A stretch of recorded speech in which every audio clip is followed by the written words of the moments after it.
I'm Brittany with WTI, and it can be difficult holding a lot of cards while playing a game. So that's why my niece really appreciates this LotFancy card holder. There are so many games that require you to have so many cards in your hand, and that can be difficult for an adult, and it is extremely difficult, if not impossible, for the hands of a little kid.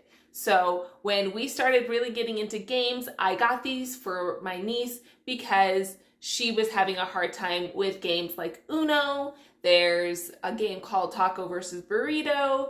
There's just a plethora of different types of games that require you to have a lot of cards. So this is a great option because you can put them all in and slide the one that you want to use out.